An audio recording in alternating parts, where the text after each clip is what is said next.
Hello everyone, Brett the Comic Novice here, and Marvel right now, Marvel Comics is probably pretty glad that there is a secondary Spider-Man book. With the events that have occurred throughout, either whether you liked it or not, up to 26 and including 26, whether you're outraged, less than outraged, or whatever, you're fine with it, or maybe you haven't read it.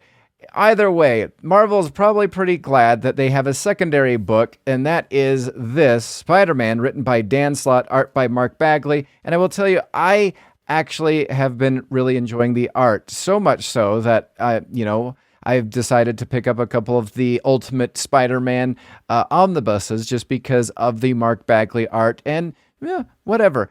Anyway, that's neither here nor there. Also, this is gonna not delve into the entirety of Spider-Man number 9, which is continuing the second story arc, the Maxed Out story, where Peter Parker decides to give him his spider sense a supercharge so that he can help more people, and it's slowly driving him crazy and possibly killing him at the same time. There's your review for that.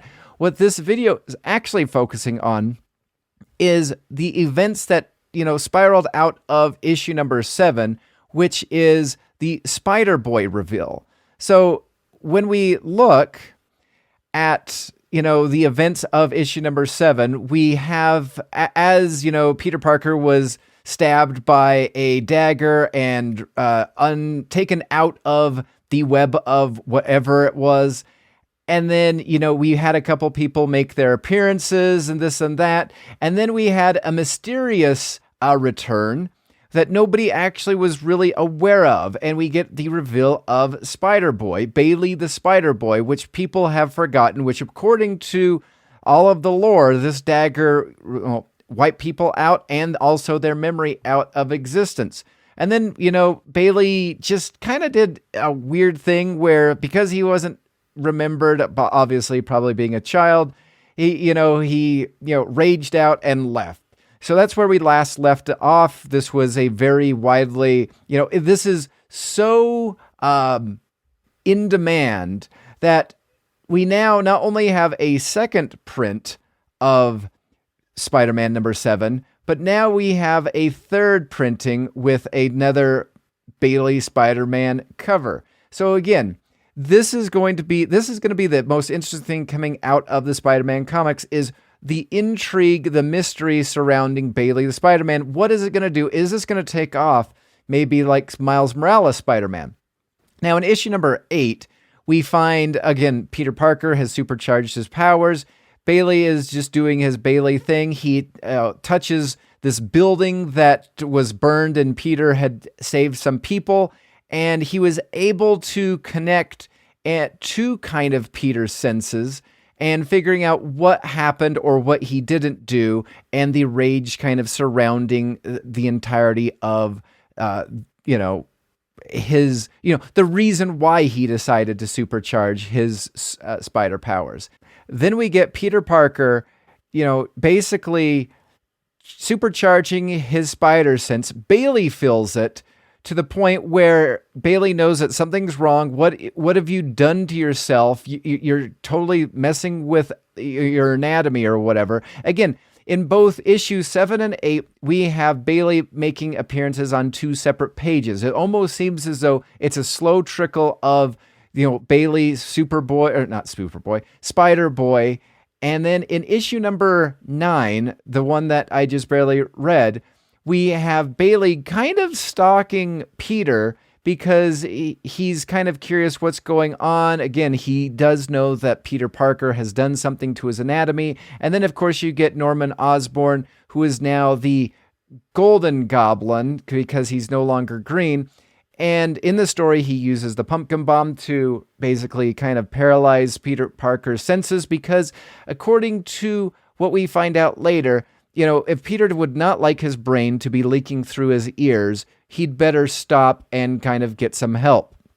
And then, of course, we have SpiderBoy kind of interacting with Golden Goblin, and we find out that, SpiderBoy is actually Peter Parker's sidekick. So that's where we leave off in issue number 9. Again, it's just a slow trickle of all this information about Bailey the Spider-Boy. However, keeping that in mind, we also need to look at this. The Edge of the Spider-Verse. Now, this is again, I'm so annoyed with all of these Spider-Verse things. They're just creating more, T-Rex Spider-Man, this Spider-Man, whatever. It's so just annoying me. And then within issue number 3, we have a story written by Dan Slott featuring the introduction of the SpiderBoy.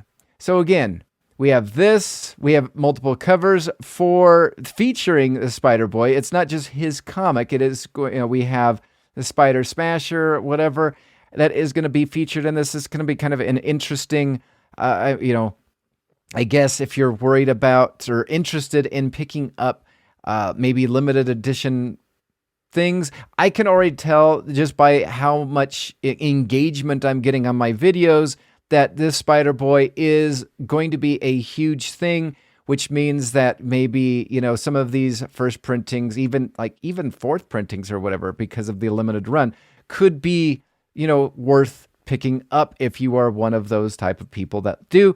I have an addiction to that, so I probably will be doing that. Also, keep in mind something that Marvel Comics is doing with the Venom-verse. We have Death of the Venom-verse, issue number 2, and we have a brand new, Boy Venom? We have a Boy Venom variant cover, which, again, if this is as popular as Spider-Boy, it's hard not to pick up just for that purpose. It might not be good. I've heard some people talk about how Cullen Bunn is in it writing and David McElhaney is doing it. So there could be some hope of that. I don't know. Again, I am a very novice with my reading and stuff like that. I just have a collection problem. I have actually collected more comic books than I've actually read to this point because I have that kind of addiction. So that being said, what are your thoughts about the future of SpiderBoy? Is the third trade going to be nothing but SpiderBoy because we're getting peppered with this and that here and there? Is SpiderBoy going to take off like Miles Morales,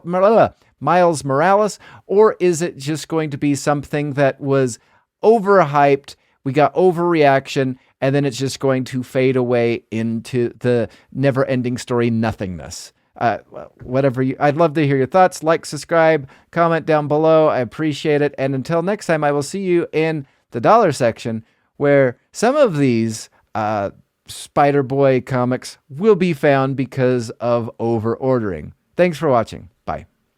The Spider-Man story, which is written by, I just barely forgot.